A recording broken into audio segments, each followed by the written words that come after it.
یہ کائنات اور اس کا ذرہ ذرہ خدا کے بنائے ہوئے اصولوں پر عمل کر رہا ہے۔ اس زمین کی ہر چیز بظاہر اپنی الگ شناخت اور نام رکھتی ہے، لیکن ایک اصول ایسا ہے جس نے ہر چیز کو دوسری سے جوڑ رکھا ہے، اور وہ اصول ہے باہمی نشو و نما۔ اس زمین کی ہر چیز نہ صرف ایک دوسرے کی نشو و نما میں مدد دیتی ہے، بلکہ ایک دوسرے کے وجود کی ضامن بھی ہے۔ حادثے اور موت بھی قدرت کے قوانین میں سے ایک ہیں۔ موت اور حادثوں سے ہونے والے نقصان سے انسان ہمیشہ سے آگاہ رہا ہے اور اس کا سدباب کرنے کی کوشش کرتا رہا ہے۔ اسی وجہ سے اس نے انشورنس کا نظام وضع کیا۔ انشورنس کی تاریخ 14ویں صدی عیسوی سے شروع ہوتی ہے۔ اس وقت بحری راستوں کے ذریعے تجارت عام تھی، لیکن بحری قافلوں کو لوٹنے والے بحری قزاق بھی اتنے ہی عام تھے۔ اس کے حل کے طور پر بحری انشورنس کا نظام وضع کیا گیا، لیکن 14ویں صدی سے بہت پہلے چین اور بابل کی تہذیبوں میں سن 1750 قبل مسیح میں بھی اس بحری انشورنس کے حوالے ملتے ہیں۔ اسلامی تہذیبوں میں بھی موت، کاروبار میں نقصان یا حادثات کے حوالے سے تلافی کے مختلف نظام قائم رہے ہیں، جن میں زمان، خطرت طریق، زمان الدرک، عاقلہ، عقد موالات وغیرہ شامل ہیں۔ انشورنس کے مروجہ نظام میں بلا شبہ ربا یعنی سود، قمار اور غرر کی خرابیاں پائی جاتی ہیں، جو اسلام میں ناجائز اور ممنوع ہیں۔ اس سلسلے میں شام کے مشہور فقی عالم حضرت علامہ ابن عابدین شامی کا فتویٰ ایک سند کے طور پر مانا جاتا ہے۔ سب سے پہلے سوکرا کے نام سے اس وقت کے مروجہ نظام انشورنس کو شرعاً ناجائز قرار دیتے ہوئے رد کیا۔ تکافل عربی لفظ ہے جس کا مطلب ہے باہمی نگہداشت۔ یہ دراصل توکل علی اللہ کا ایک ایسا عملی نمونہ ہے جس میں انسان موجودہ ذرائع کو خدا کے دیے ہوئے قوانین کے تحت اپنی اور معاشرتی بہبود کے لیے استعمال کرتا ہے۔ تکافل گویا کاروبار کے ساتھ ساتھ باہمی خدمت بھی ہے۔ صحیح بخاری میں ایک حدیث منقول ہے، آپ اپنی اولاد کو مالدار چھوڑیں تو یہ زیادہ بہتر ہے اس سے کہ آپ انہیں فقر و فاقہ کی حالت میں چھوڑیں اور وہ لوگوں سے مانگتے پھریں۔ تکافل اسی اصول پر مبنی ہے کہ اس میں شرکا ایک دوسرے کی تکلیف اور پریشانی میں مدد کریں اور برے مالی اثرات سے ایک دوسرے کو بچائیں۔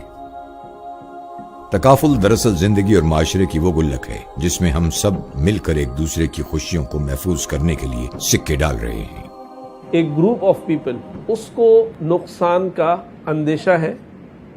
ان میں سے ہر شخص ایک نقصان کا اندیشہ رکھتا ہے۔ اگر وہ اپنے طور پر اس نقصان کو پورا کرنے کی کوشش کرے، اس کو الگ سے پیسے اکٹھے کرنے پڑیں گے۔ اگر وہ نقصان اس کو پیش آ جائے تو تنہا اس نقصان کو برداشت کرنا اس کے لیے ایک مشکل کام ہوگا۔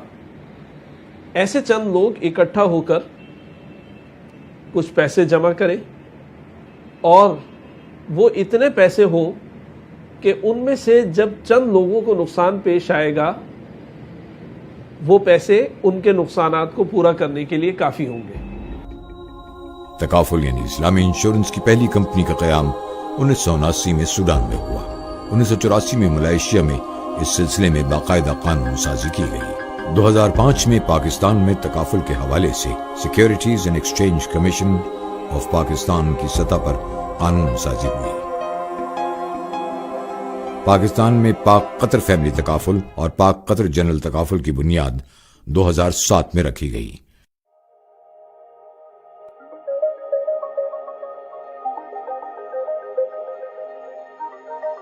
تکافل کے شعبے میں پاک قطر تکافل پہلا ایسا گروپ ہے جو کہ فیملی یا لائف تکافل اور جنرل تکافل کی خدمات فراہم کر رہا ہے۔ ان 7 برسوں میں پاک قطر تکافل گروپ نے ترقی کی بے شمار منازل طے کی اور ہر طبقہ فکر کے لوگوں کے ساتھ ساتھ بے شمار مختلف اداروں کا اعتماد بھی حاصل کیا۔ ہر ایک کو مالی تحفظ کی فراہمی اس ادارے کا وجودی نظریہ ہے۔ پاک قطر تکافل گروپ کا نصب العین ہے کہ اپنے تمام تر معاملات اور کاروبار میں شریعت کے تمام اصولوں پر سختی سے کاربند رہے۔ اس سلسلے میں ایک باقاعدہ شریعہ بورڈ قائم کیا گیا ہے جو کہ مفتی محمد تقی عثمانی صاحب کی صدارت میں تکافل کے معاملات کی نگرانی کرتا ہے۔ پاکستان میں پاک قطر فیملی تکافل لمیٹڈ اور پاک قطر جنرل تکافل لمیٹڈ اس وقت ملک کے تقریباً تمام بڑے شہروں میں اپنا برانچ نیٹ ورک قائم کر چکی ہیں۔ کامیابیوں کا یہ سفر رکا نہیں بلکہ مسلسل جاری ہے۔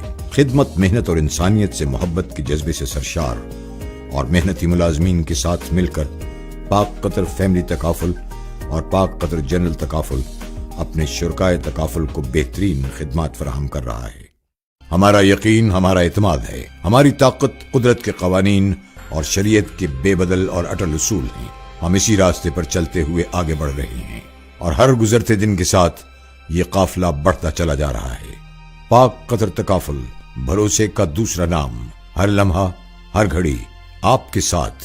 پاک قطر تکافل۔